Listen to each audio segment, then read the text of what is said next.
taken care of. Everything that we have done, whether it's misled anyone, whether we have done somebody wrong, or all of our sins, they need to be sent up to Jesus Christ and have Him, our sins, taken care of. Starting with in Matthew chapter 24, verse 36, it says, "No man knows the day." It says, "But of that day and hour knoweth no man, no, not the angels of heaven, but my Father only. But as the days of Noah were, so shall also the coming of the Son of Man be. For as in the days that were before the flood, they were eating and drinking, marrying and giving in marriage, until the day that Noah entered into the ark, and knew not until the flood came and took them all away. So shall also the coming of the Son of Man be. Then shall two be in the field, the one shall be taken, and the other left.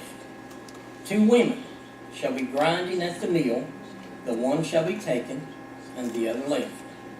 Watch therefore, for ye know not what hour your Lord doth come. But know this, that if the good man of the house had known in what watch the thief would come, he would have watched, and would not have suffered his house to be broken up. Therefore be ye also ready, for in such an hour as ye think not, the Son of Man cometh." So we don't know when that day or hour is going to be, but the thing is that we need to be ready when that hour does come. Whether we are alive and remaining in that day, or whether we've all gone on to meet the Lord, we need to be with Him, ready to meet Him when He comes back. Brother James brings the message. I just want to stand up and praise the Lord for saving my soul. You know, what happened to me in May, I'm just thankful that God let me survive. And I just feel so much different than what I did and living for the Lord. I love Him with all my heart, and I just want to praise His holy name today for saving my soul and keeping me. And I pray that He shows me what He needs me to do in this life. And I just praise Him today. Sister Tammy, I think you just done some of what He wants you to do.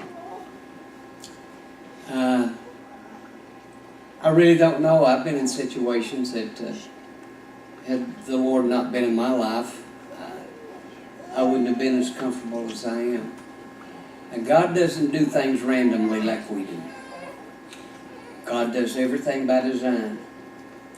There may be people disagree with me, and that's fine. I don't have a problem. Whatever people do, that's okay. I've moved on out of that. I've moved out of that classification.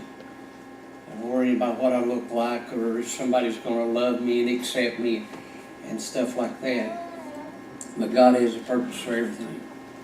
I think that's one of your purposes. You do it well. I want to thank everybody that's here. Know most of you. Watched you grow up. Remember you being born. Those are the things that makes a church and makes a people. We all go through things together. And like Brother Paul said, nobody knows what tomorrow holds. I certainly don't. But I know who's going to hold it tomorrow. I can know that. And that's a good feeling. Turning your hymn books to number 579. Now this is our song of the invitation, y'all. What's an invitation? If the Lord had spoke to you and said, "Hey, you need to change. Let's get it on. Let's do it." And you may have agonized with it for years and months. I did. I sure did. I had a bad time. And most of you, anybody else have a bad time? Yeah. But all we're saying in this song is, if you're ready for God to change your life, He's going to do it. We've had a good spirit here the last 2 or 3 months. We've just had people that's been out to kilter with God, and they're not happy anymore. I'm talking about His children. You can have unhappy children, and they've got their life back in harmony with Him. And so we're glad for that. His Spirit is here today, and He will do with you what you need to do if you want Him to do it. And I want to say one thing. If you haven't, raise this curtain back and look at this baptistry. I think Paul and Joe and Bina Sue, I think they spent about a week on it.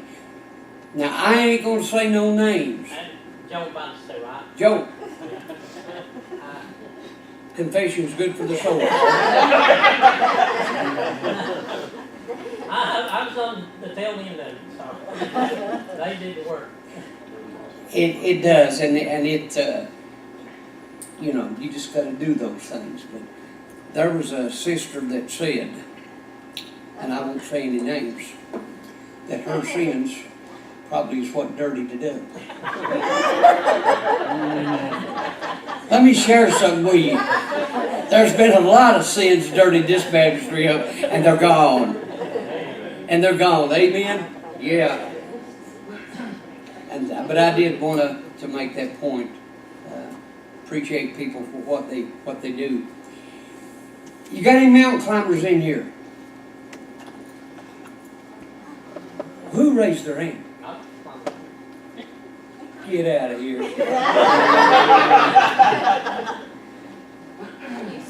Build your lungs up. Well, I'm gonna go ahead with my message today anyway. I was hoping nobody been around climbing mountains, but we're gonna talk about mountains and Kevin, that boy of mine, he's been all over the United States, and he's climbed those mountains and stuff.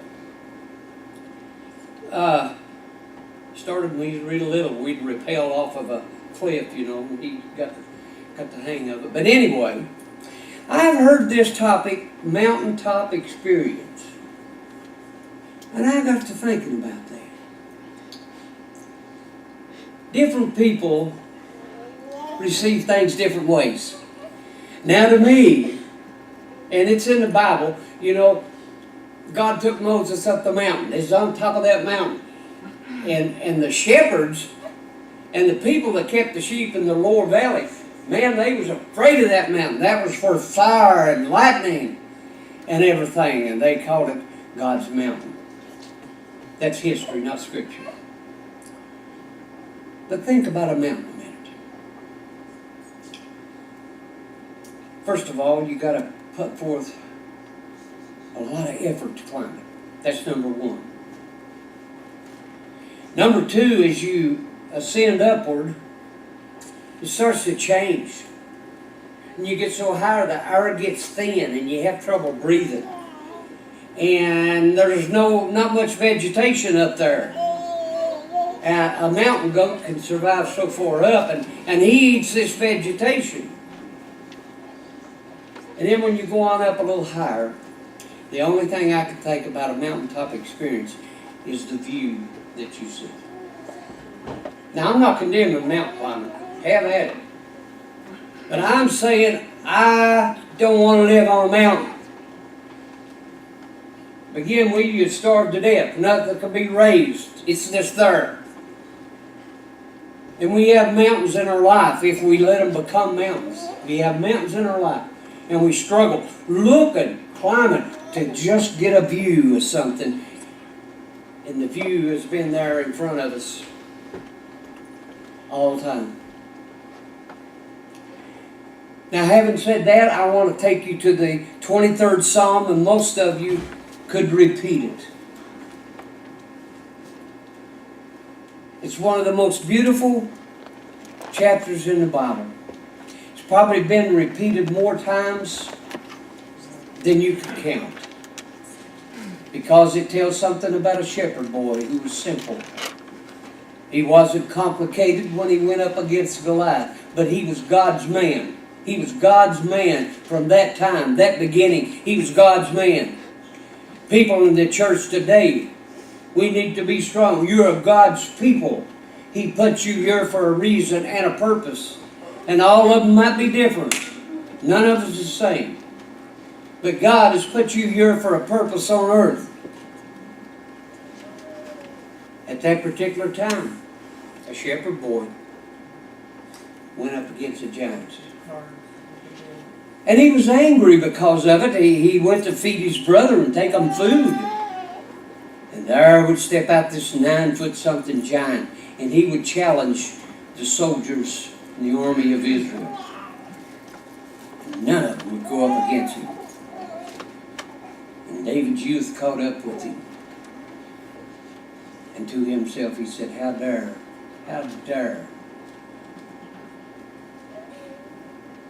this giant talk to my people this way.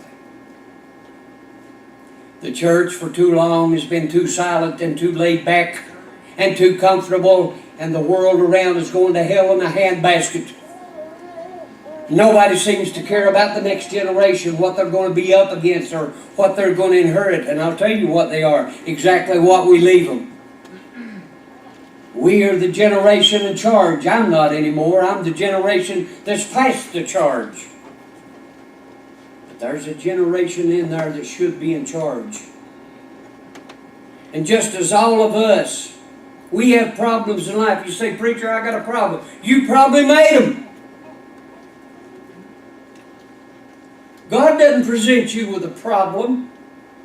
The world and sin presents the problem. I would say 9 times out of the situations that we find ourselves in, we have done something that would cause it. And yet, we might want to blame society. I hear that today till I'm almost sick of it. People need to man up. We are what we are because of the decisions that we've made.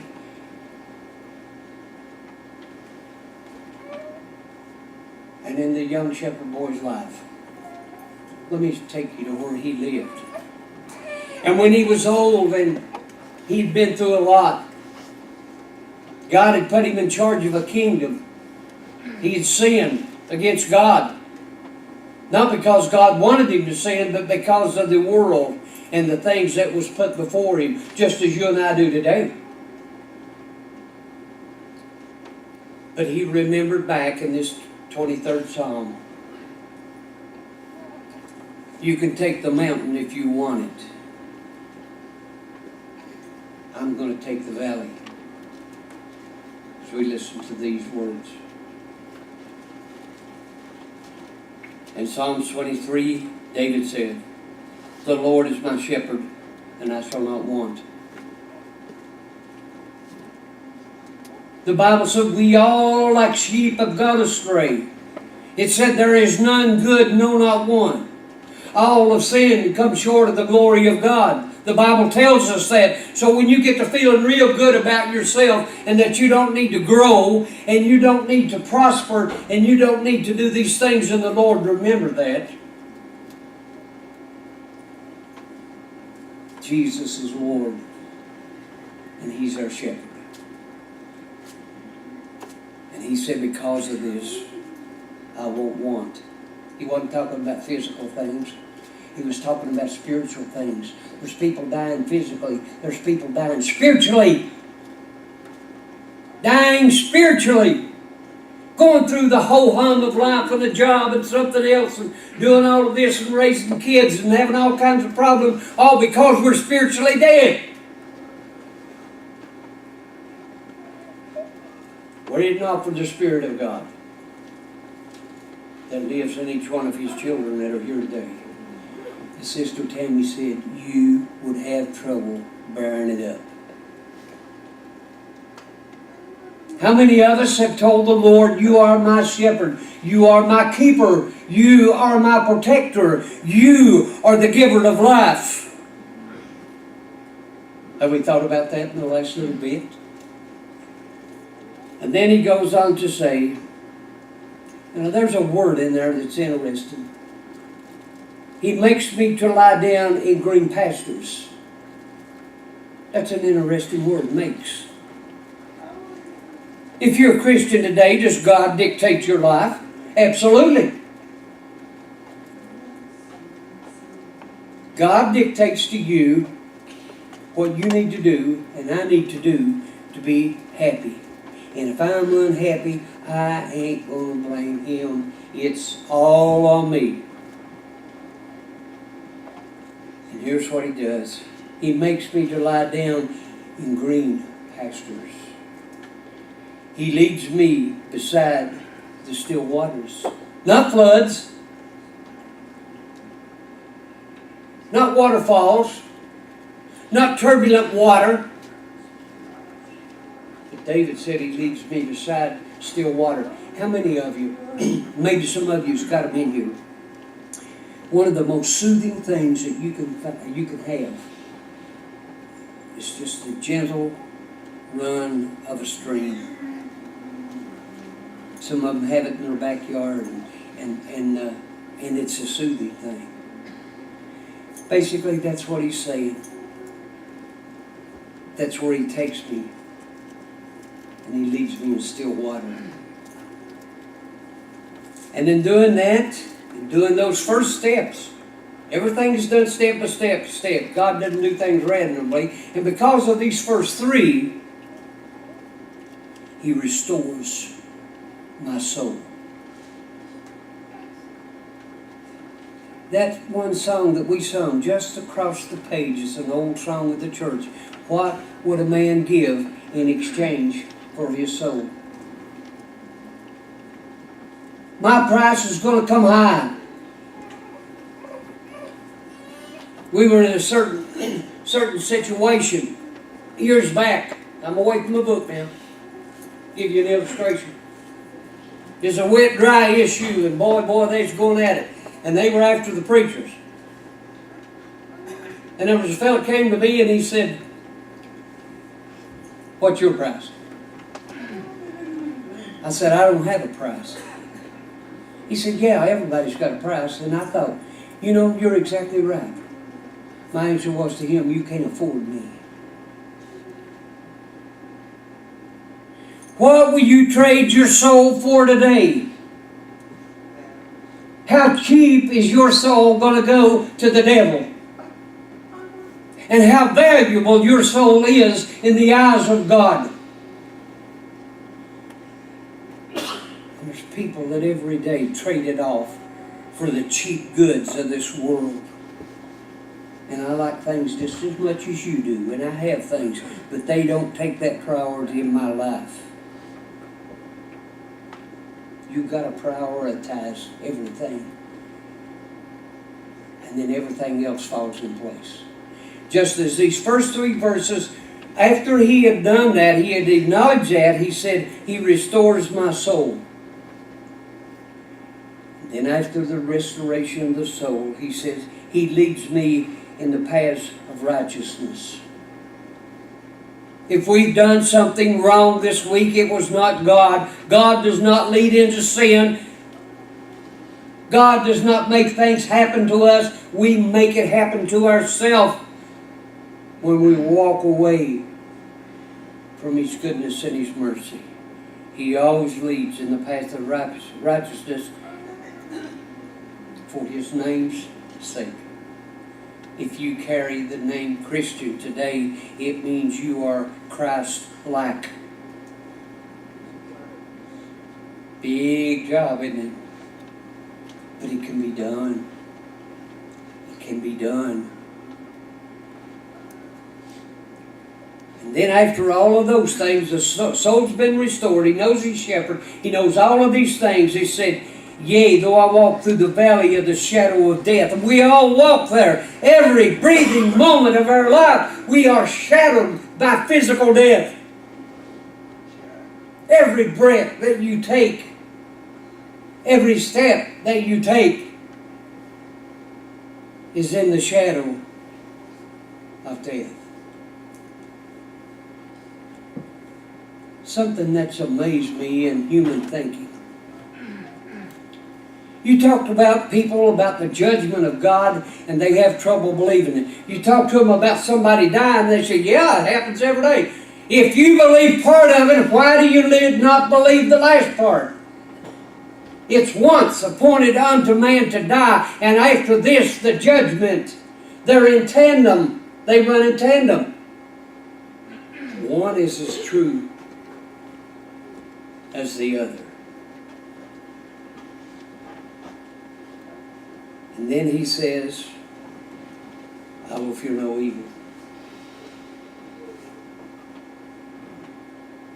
Your rod, for you are with me, your rod and your staff, they comfort me. A rod to walk, prod and hit, a staff is to reach out and pull in. Stray sheep. Have you ever been jerked around the neck? Spiritually. Absolutely you have. If you've lived any time in your life as a Christian, you have had that guilt feeling when we've done something we shouldn't, and God reaches out. And He pulls us back in line because He loves us. Because He loves us. Then after all of these step by step, when we prepared ourselves for it, He said, you prepare a table before me in the presence of mine enemies. In the presence of everything that comes against us, from death to separation to sickness to rejection to rebellion. All of these things are our enemies. And yet David said, you set a table before me in the very presence of all of these things. And if you walk the Christian life today, you're having the Christian experience. You're going to walk into that every day of your life. And you say, preacher, if it's all that bad, why become a Christian? Because there's something to come.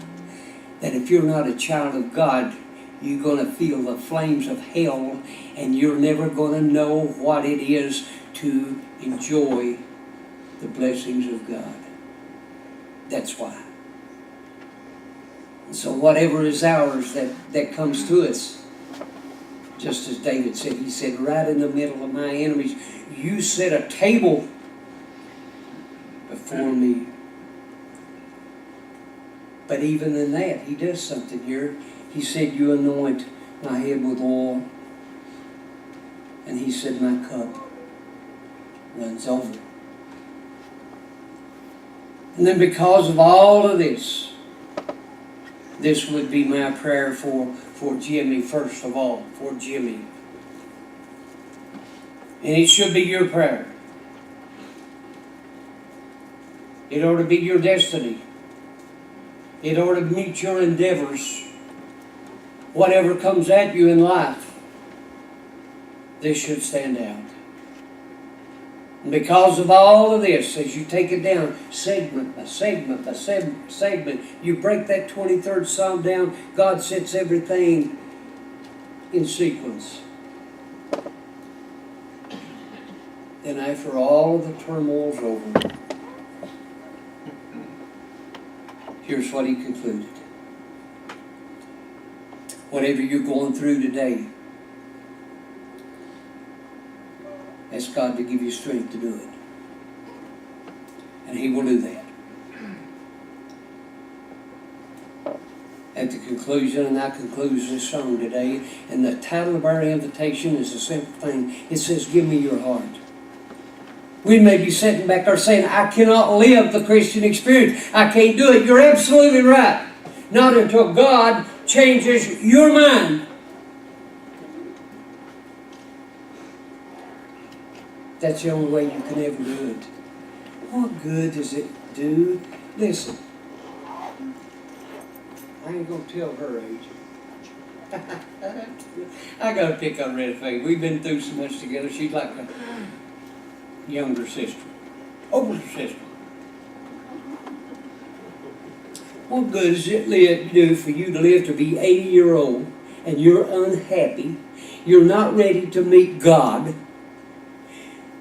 You haven't done any good for anybody. You haven't cared about anybody else. You've been selfish. You've been all of these things.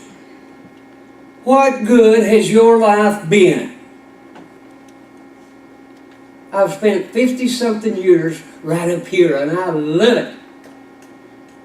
It's been my life.